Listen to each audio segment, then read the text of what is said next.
வந்து சாந்தினி சொர்க்கம். ஆசிரியர் யார்னா வீர குணசீலன்.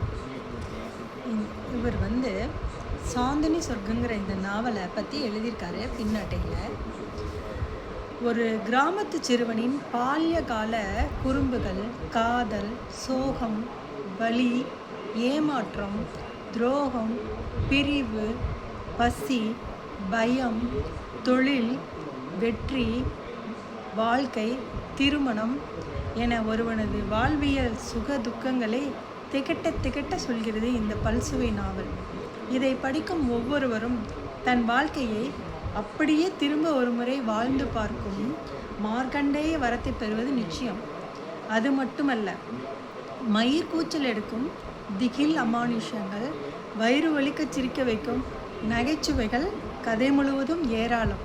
மொத்தத்தில் இது ஒரு நவரச நாவல் களஞ்சியம். இந்த புக்கை நான் வந்து ஒரு 4 இயர்ஸ் முன்னாடியே நான் வந்து கிண்டிலில் படிச்சுட்டேன்.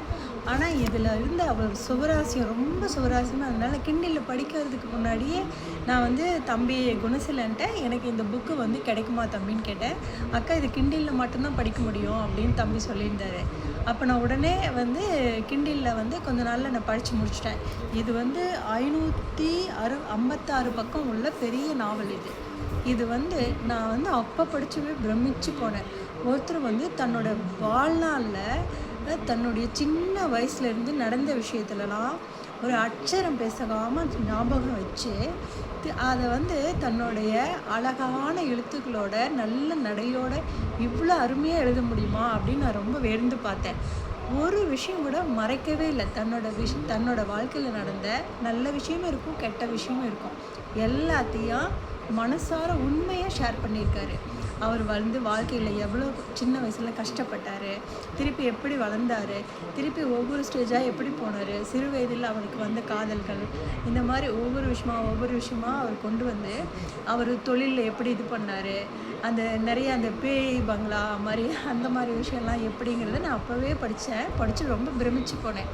அதே மாதிரி தன்னோட வாழ்க்கையில் வெற்றி பெற்று ஒரு விவசாய நிலம் வந்து பழனி பக்கத்தில் வாங்கி அதை வந்து 165 ஏக்கர் வாங்கிட்டு அதை எப்படி சீர் பண்ணி கொண்டு வந்தார், தன்னோட குடும்பத்தோடு அழகாக வாழ்ந்துட்டுருக்கிறது, இது எல்லாமே நான் வந்து அவரோட முகநூல்லையே படித்து நான் ரொம்ப பிரமிச்சிருக்கிறேன். இந்த புத்தகம் ரொம்ப அருமையாக இருக்குது. நான் ஏற்கனவே படிச்சிருந்தாலும் திருப்பி அப்பப்போ எடுத்து ஒரு தடவை படிச்சுக்கிறது. தம்பி வந்து 4 வருஷத்துக்கு முன்னாடி தம்பி புக்கு இருக்கான்னு கேட்டது ஒரு காரணத்தை மனசில் வச்சு இவ்வளோ வருஷம் கழித்து அனுப்பி வைக்கிறாருங்கிறது ரொம்ப பெரிய விஷயம்.